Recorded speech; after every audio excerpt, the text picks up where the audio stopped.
Hello दोस्तों, स्वागत है आप सभी का हमारे YouTube चैनल में। दोस्तों आज की हम वीडियो में गणित कक्षा 10 दो चरों में रैखिक समीकरण को विलोपन विधि से आसान तरीके से हल करना सीखेंगे।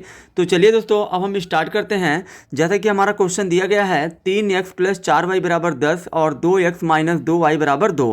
तो दोस्तों सबसे पहले तो आपको दिए गए समीकरण को दोस्तों जो दिया गया है इसको आपको यहाँ पर लिखना है हल में 3x + 4y = 10। ठीक है दोस्तों, इतना आपको लिख लेना है पहले वाले समीकरण को। उसके बाद दोस्तों इसे आपको मान लेना है समीकरण 1। ठीक है दोस्तों, अब दोस्तों जो ये दूसरा वाला समीकरण दिया है इसको आपको मान लेना है समीकरण 2, यानी कि 2x - 2y बराबर जो ये 2 दिया है इसको आपको समीकरण 2 मान लेना है।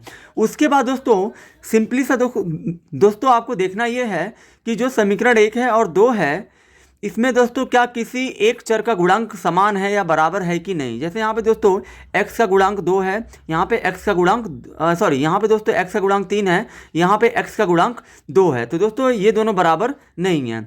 यहाँ पे भी दोस्तों y का गुणांक 4 है, यहाँ पे भी y का गुणांक 2 है, यानी दोस्तों 4 और 2 है, ये भी बराबर नहीं है। तो दोस्तों अगर समीकरण 1 और 2 में चर के गुणांक किसी एक चर के या तो x वाले का गुणांक बराबर हो या तो y वाले का गुणांक बराबर होना चाहिए।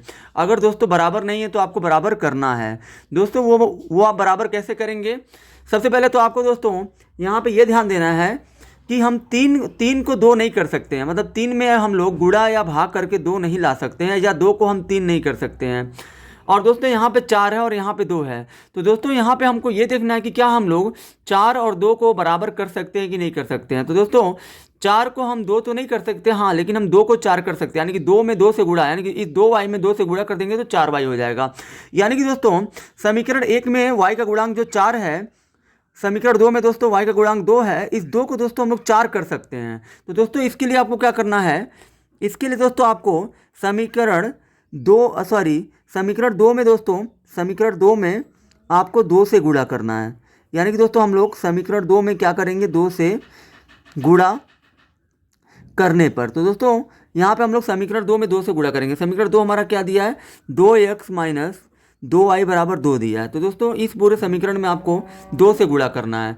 2 से दोस्तों गुणा हम लोग इसलिए कर रहे हैं समीकरण 2 में, ताकि दोस्तों 2 से गुणा करेंगे तो ये जो y का गुणांक 2 है, तो दोस्तों ये जो है ये 2 4 हो जाएगा, यानी कि समीकरण 1 में जो y का गुणांक है इसके बराबर में आ जाएगा। इसीलिए दोस्तों हम लोग समीकरण 2 में 2 से गुणा कर रहे हैं। तो दोस्तों जब आप 2 से गुणा करेंगे तो 2 दुना आपका हो जाएगा 4x, माइनस है तो माइनस 2 का गुणा दोस्तों फिर ये 2y में होगा तो 2 दुना हो गया आपका 4, y साथ में तो y लिखिए बराबर, फिर दोस्तों 2 का गुणा 2 में करेंगे तो 2 दुना हो जाएगा 4, यानी कि दोस्तों 2 का गुणा इस पूरे में होगा क्योंकि दोस्तों समीकरण 2 में ये पूरा आपका आएगा।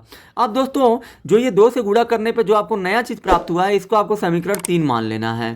उसके बाद फिर दोस्तों आपको यहाँ पे ये देखना है कि दोस्तों समीकरण 1 और 3 में क्या y का गुणांक बराबर हुआ कि नहीं हुआ। तो दोस्तों हो गया है, यहाँ पे y का गुणांक 4 था, यहाँ पे भी 4 आ चुका है। अब दोस्तों समीकरण 3 हमने बनाया है समीकरण 2 को लेके। तो दोस्तों जिस समीकरण को लेकर हम लोग समीकरण 3 बनाते हैं उस समीकरण से अब आपको कोई मतलब नहीं है। अब आपको दोस्तों समीकरण 1 और 3 लेके चलना है। तो दोस्तों 1 और 3 में दोस्तों हम लोग क्या करेंगे कि दोस्तों यहाँ पे हम लोग समीकरण 1 प्लस समीकरण 2 करेंगे, यानी कि दोस्तों समीकरण 1 में जोड़ देंगे समीकरण 3 को, यानी कि दोस्तों इस वाले समीकरण 1 में 3 को जोड़ देंगे समीकरण 1 प्लस समीकरण 3। क्योंकि दोस्तों आपको जोड़ना इसलिए है क्योंकि दोस्तों समीकरण 1 और 3 को जोड़ेंगे तो कोई ना कोई एक चर कटेगा, वहाँ से दोस्तों हमें एक चर का मान मिलेगा।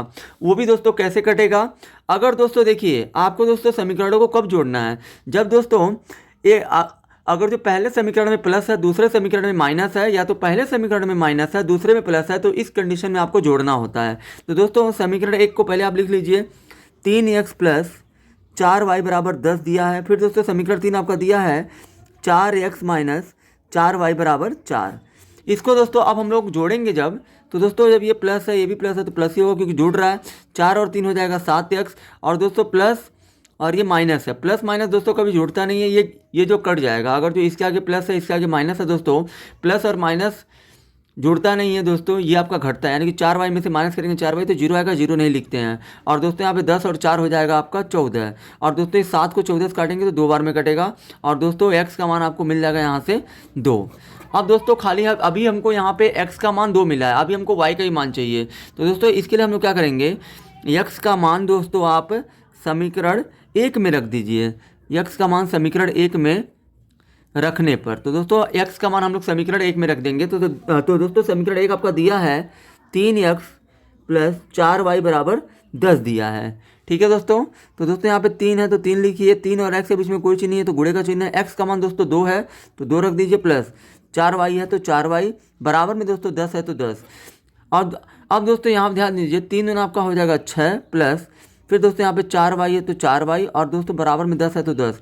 अब दोस्तों यहाँ पे 4y को छोड़ दीजिए इधर ही, और दोस्तों ये 10 है तो 10 लिखिए। 6 के आगे दोस्तों कोई चीज़ नहीं है तो प्लस है, प्लस को भेजेंगे इधर हो जाएगा -6। और दोस्तों 4y बराबर आपका 10 में से, सॉरी दोस्तों यहाँ पे 10 में से 6 गया आपका आ जाएगा 4 आ जाएगा। ठीक है दोस्तों। और दोस्तों इस 4 से ये वाला 4 आपका कट जाएगा, यानी कि दोस्तों यहाँ पे आपका y का मान दोस्तों आपको मिल जाएगा। 4 से 4 में भाग देंगे तो एक बार में, यानी कि दोस्तों y का मान आपका मिल जाएगा 1, यानी कि दोस्तों x का मान आपका 2 हो गया और y का मान 1 हो गया। और दोस्तों विलोपन विधि या दोस्तों प्रतिस्थापन विधि या वज्र गुणन विधि, ये तीनों विधियां दोस्तों x और y जो चर होते हैं इनके मान को ज्ञात करने के लिए ही बनाए गए हैं। तो दोस्तों x का मान हमारा 2 आ गया, y का मान 1। आई होप कि दोस्तों आप सभी को ये वीडियो बहुत ही ज़्यादा पसंद आई होगी। अगर आप हमारे चैनल पर नए हैं तो हमारे चैनल को सब्सक्राइब जरूर करें।